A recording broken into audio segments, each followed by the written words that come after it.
அனைவருக்கும் வணக்கம். இந்த நாள் அனைவருக்கும் இனிய நாளாகவும் மகிழ்ச்சியும் நல்ல மாற்றங்களும் நிகழும் நாளாக அமையட்டும்.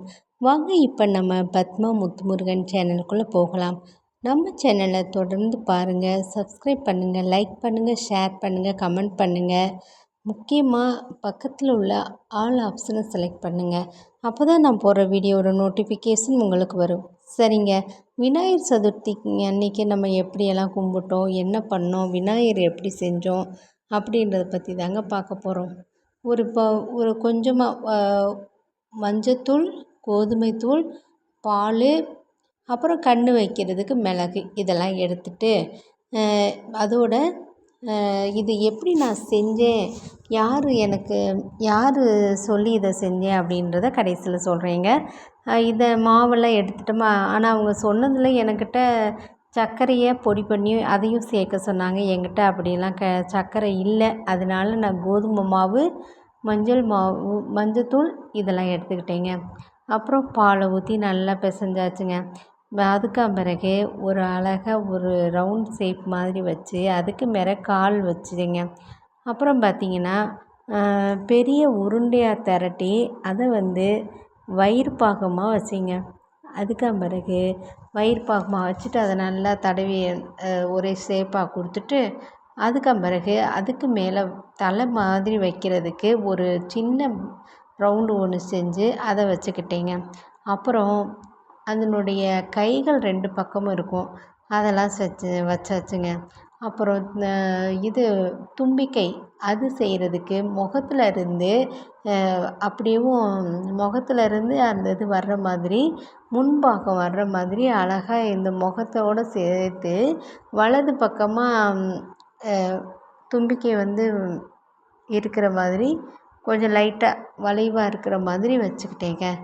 அப்புறம் வச்சுட்டு அதுக்கடுத்து பார்த்திங்கன்னா இது மாதிரி பண்ணினே கொஞ்சம் நல்லா தான் இருந்துச்சு. அது வைக்கவும் கொஞ்சம் அழகாக இருந்ததுங்க. அப்புறம் காது எப்பயுமே யானைக்கு முறம் மாதிரி காது இருக்கும் இல்லைங்களா, அந்த காதை 2 பக்கமும் வச்சு ஒரு ஷேப்பாக வந்துச்சு. அந்த ஷேப்பில் அப்படியே வச்சுட்டேங்க. அதுக்கு பிறகு பார்த்திங்கன்னா அது வச்ச உடனே பார்க்குறதுக்கு நல்லா கொஞ்சம் உருவமாக இருந்தது. அப்புறம் அதையும் நல்லா பின்னாடி நல்லா தடவி கொடுத்துட்டு அப்படியேவும் விட்டாச்சுங்க. அடுத்து பார்த்திங்கன்னா நம்ம இதெல்லாம் வச்சுட்டு முடிச்சிட்டோமா, அடுத்து இடுப்பில் அரைஞான் கயிறு, அண்ணா கயிறு அப்படின்னு சொல்லுவோம்ல, அதை கட்டுறதுக்கு ஒரு நல்ல ஒரு நீட்டமாக வரக்கூடிய மாதிரி ஒரு திரி மாதிரி வர்ற மாதிரி எடுத்துக்கிட்டாச்சுங்க. ஒரு நல்லா உருட்டி எடுத்தாச்சுங்க. அதை நம்ம இடுப்பில் கட்டியாச்சுங்க. அதுக்கு பிறகு பார்த்திங்கன்னா தலைக்கு மேலே ஒரு கிரீடம் வர்ற மாதிரி செய்யணுங்க. அந்த கிரீடத்துக்கு ஏற்ற மாதிரி ஒரு ஷேப்பாக ஒரு இதாக செஞ்சு அதையும் வச்சாச்சு. அதுக்கு பிறகு துண்டு கட்டின மாதிரி ஒரு டிசைனாக தலையில் இருக்கும் இல்லையா, அது மாதிரி அதுக்கு சின்ன சின்ன குட்டி குட்டி இதை எடுத்து நல்ல நீட்டமாக வர்ற மாதிரி கையிலேயே வச்சு அதை தலைக்கு கிரீடம் மாதிரி வச்சாச்சுங்க. அதுக்கு பிறகு பார்த்திங்கன்னா இந்த மாதிரிலாம் நல்லா செய்யவும் அழகான ஒரு உருவமாக வந்ததுங்க.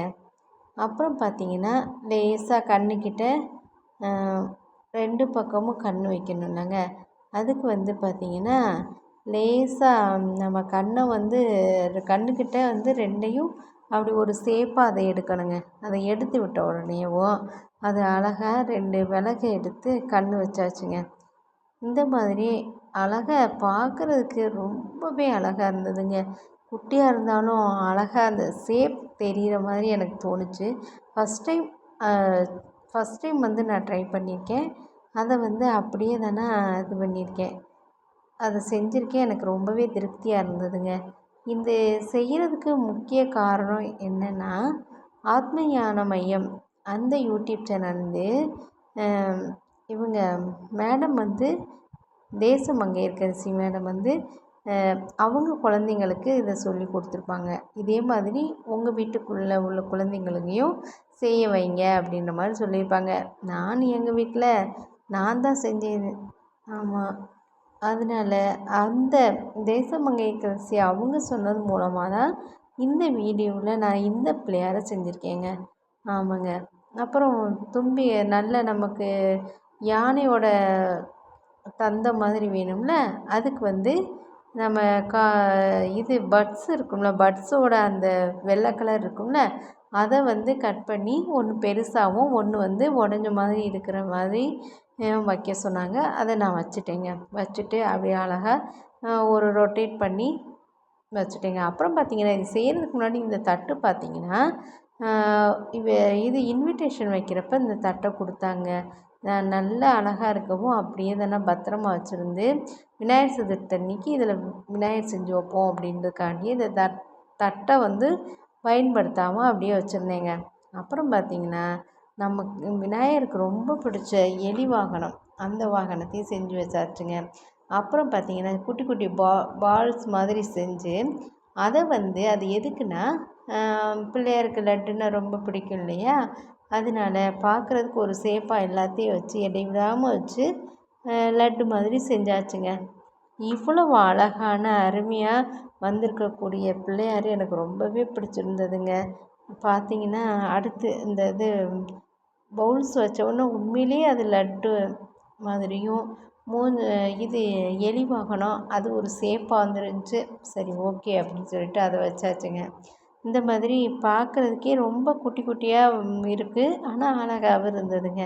ஃபஸ்ட் டைம் அவங்க சொன்ன மாதிரியே நானும் செஞ்சேங்க. செஞ்சு முடிச்சுட்டு பார்த்தா ரொம்ப அழகாக இருந்தது. அதுக்கப்புறம் பிள்ளையாருக்கு நம்ம மஞ்சள் பிள்ளையாருக்கு திருநீர் குங்குமம்லாம் வச்சு ரொம்பவே அழகுபடுத்தியாச்சுங்க. அடுத்த நாள் வந்து இதை வந்து நான் என்றைக்கு செஞ்சேன்னா, விநாயகர் சதுர்த்திக்கு முதல் நாள் செய்ய சொல்லியிருந்தாங்க.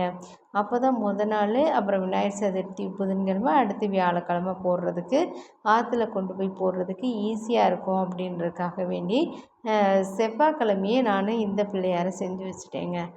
சரி, காசு கொடுத்து கடையில் வாங்கினாலும் இந்த மாதிரி இருக்காது. நானாக என் கையில் செய்யவும் ரொம்பவே சந்தோஷமாக இருந்ததுங்க. ஆமாங்க, பார்க்குறதுக்கு அவ்வளோ க்யூட்டாக இருக்கார்ல. எங்கள் வீட்டில் அடுத்த நாள் பார்த்திங்கன்னா, காலையிலேயே எழுந்திரிச்சு 6 to 7 மணிக்குள்ளேயும் நான் சாமி கும்பிட்டு முடிச்சிட்டேங்க. அடுத்த நாள் வந்து அழகாக கொழுக்கட்டை செஞ்சுட்டு, அளவாதாங்க இனிப்பு கொழுக்கட்டை நாங்கள்லாம் சாப்பிட முடியாதுல்ல, அதனால் அளவாக மட்டும் செஞ்சேங்க. அப்புறம் எல்லாம் கார கொழுக்கட்டையாக தாங்க வச்சேன். சரிங்க, அப்படியே தானே அழகாக வச்சு எடுக்கணும் அப்படின்னு நினைக்கும் போது வாழை இலை தேவைப்பட்டுச்சுதுங்க. அப்படியே தானே குடுக்குடுன்னு மாடிக்கு ஓடி போய் 2 வாழை இலையை பறிச்சுட்டு வந்தோங்க. ரொம்ப சந்தோஷமாக இருந்தது. நம்ம வீட்லேயும் வாழை இலை இருக்கிறது ரொம்பவே சந்தோஷமாக இருந்தது. அப்புறம் ரோஸ் பூத்திருந்ததுங்க. அப்புறம் வந்து பக்கத்தில் போய் நான் அருகம்புல் வந்து பிடுங்கிட்டு வந்தாச்சுங்க. அப்படியேவும் நல்லா பின்னாடி பேக்ரவுண்டில் அழகாக ஒரு மயில் தொகை வச்ச மாதிரி அப்படியே பிள்ளையாருக்கு வச்சாச்சுங்க. சரிங்க, இந்த பதிவில் நான் செஞ்ச இந்த பிள்ளையார் வந்து உங்களுக்கு பிடிச்சிருக்குதா அப்படின்னு சொல்லுங்க. சரிங்க, இத்துடன் இந்த வீடியோவை நிறைவு செய்து அடுத்த வீடியோவில் வேறு ஒரு நல்ல தகவலுடன் உங்களை சந்திக்கின்றேன். நம்ம சேனலை தொடர்ந்து பாருங்கள். நன்றி, வணக்கம்.